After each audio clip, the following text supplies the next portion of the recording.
compris la ressenti qu'aux yeux pensifs, qui foule le sol dur de la terre bretonne. La lande rase, rose et grise et monotone, où croulent les manoirs sous le lierre et les ifs.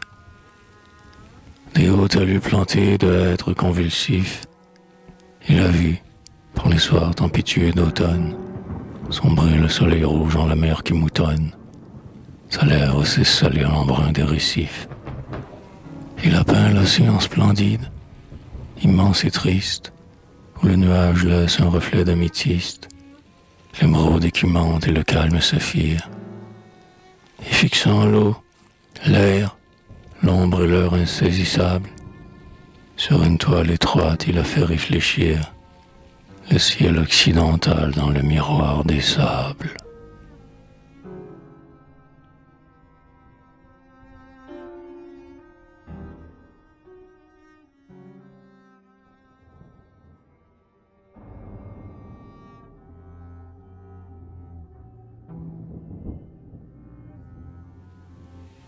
Bretagne, pour que le sang joyeux dompte l'esprit morose, il faut, tout parfumé du sel des goémons, que le souffle atlantique emplisse tes poumons.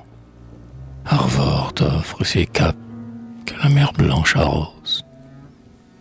Le jonc fleuri, la bruyère est déjà rose, la terre des vieux clans, des nains et des démons. Ami, te garde encore sur le granit des mots, l'homme immobile auprès de l'immuable chose. Viens, partout tu verras, par les landes d'Arès, monter vers le ciel morne, infrangible cyprès, le menhir sur lequel gît la cendre du brave, et l'océan qui roule en un lit d'algues d'or, isla voluptueuse et la grande oxysmore, percera ton cœur triste, son murmure grave.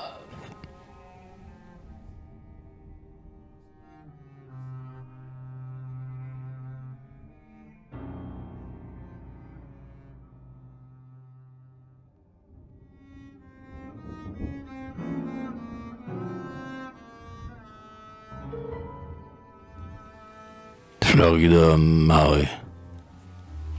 Le moisson débordant, le plateau dit après, roule, ondulé déferle au vent frais qui la berce.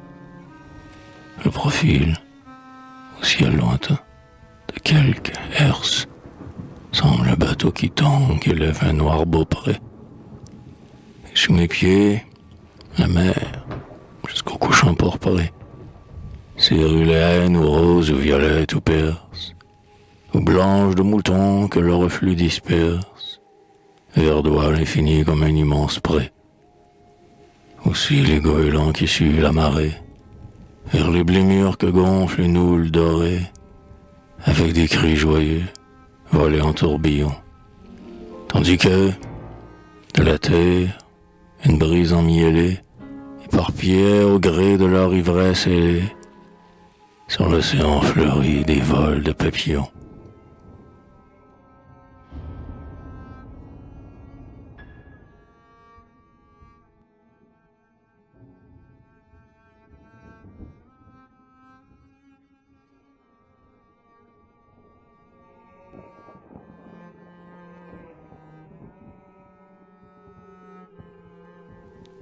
Soleil couchant, les ajoncs éclatants, parure du granit, dort l'âpre sommeil que le couchant allume.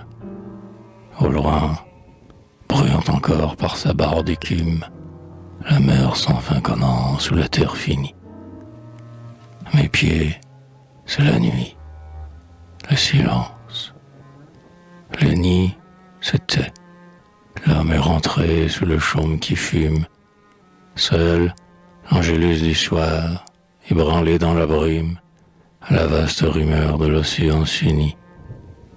Alors, comme du fond d'un abîme, des traînes, des landes, des ravins, montent des voix lointaines, de pâtres attardés ramenant le bétail.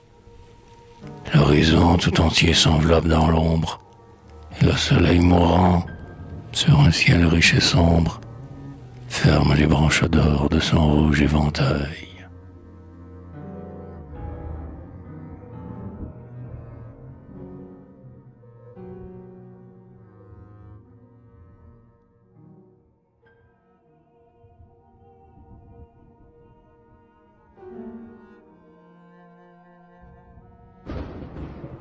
Marie Stella, sous les coiffes de lin, toutes croisant leurs bras, vêtues de laine ride ou de minces percales, les femmes, à genoux sur le roc de la cale, regardent l'océan blanchir l'île de Batz.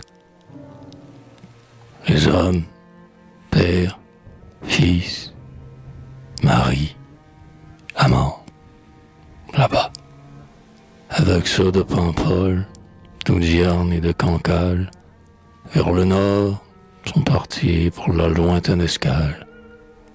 Que de hardis pêcheurs qui ne reviendront pas.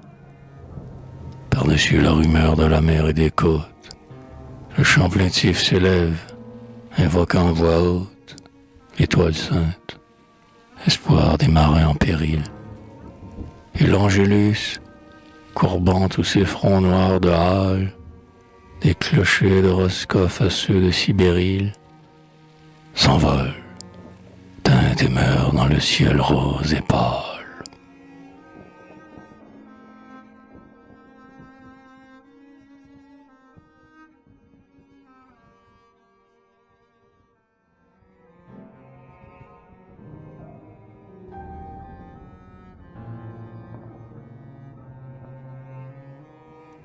Le bain, l'homme et la bête, tels que le beau monstre antique, sont entrés dans la mer, et nus, libres, sans frein, parmi la brume d'or de l'âcre pulvérin, sur le ciel embrasé font un groupe athlétique. Et les talons sauvages et la dompteur rustique, humant de plein poumon l'odeur du sel marin, se plaisent à laisser sur la chair l'écran frémir le flot glacé de la rue d'Atlantique. La houle s'enfle, court, se dresse comme un mur, et déferle. Lui écrit, il hennit, et sa queue, en jet éblouissant, fait réagir l'eau bleue.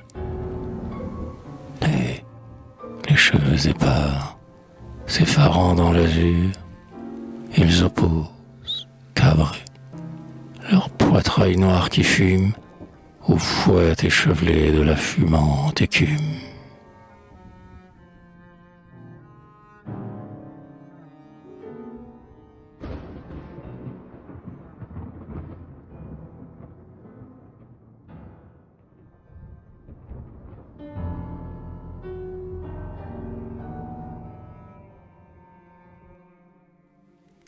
Blason céleste.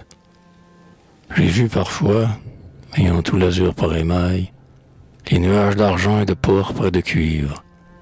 À l'Occident où l'œil s'éblouit à les suivre, peindre d'un grand blason le céleste vitrail.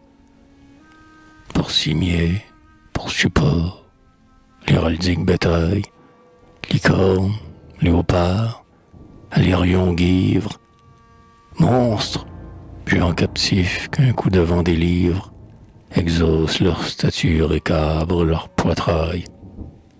Certes, au champ de l'espace, en ces combats étranges que les noirs séraphins livrèrent aux archanges, cet écu fut gagné par un baron du ciel.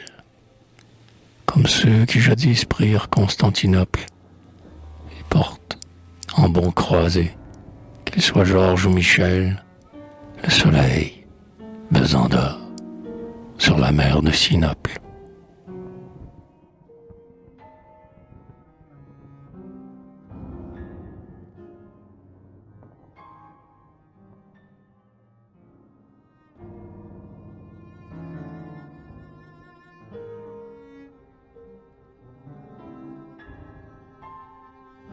Armoire. Pour me conduire au rat, j'avais pris à Trogor un berger chevelu comme un ancien vache.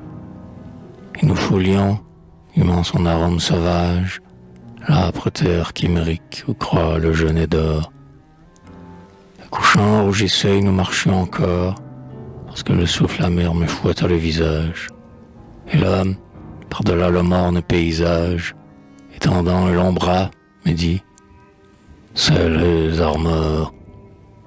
Et je vis, me dressant sur la bruyère rose, l'océan qui, splendide et monstrueux, arrose du sel vert de ses eaux les capes de granit noir. Et mon cœur savoura, devant l'horizon vide, que reculait vers l'ouest l'ombre immense du soir, l'ivresse de l'espace et du vent intrépide.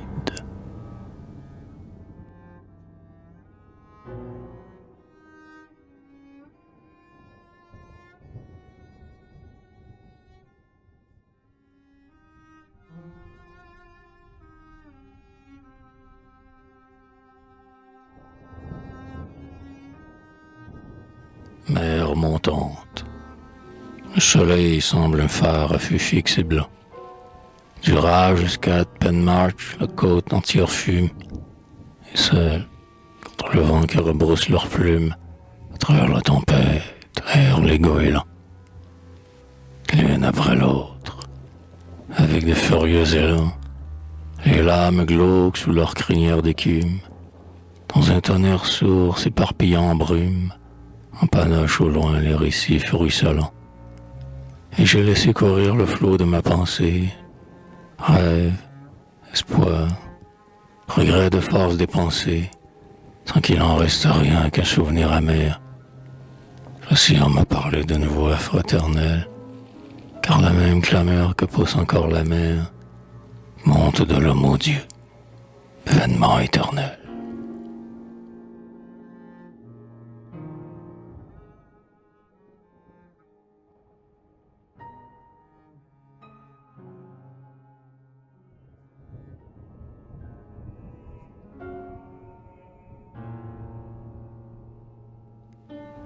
Brise marine. L'hiver a défleuri la lande et le cortil. Tout est mort sur la roche uniformément grise, où la lame sans fin de l'Atlantique brise. Le pétale fané pend au dernier pistil. Et pourtant je ne sais quel arôme subtil, exhalé de la mer jusqu'à moi par la brise, d'un effluve si tiède emplit mon cœur qu'il grise. Ce souffle étrangement parfumé, d'où vient-il? Ah, je le reconnais. C'est de 3000 lieues qu'il vient, de l'ouest, là-bas où les Antilles bleues se pendent sous l'ardeur de l'astre occidental. Et j'ai, de ce récif battu du flot kémerique, respiré dans le vent qu'embauma l'air natal, la fleur jadis éclose au jardin d'Amérique.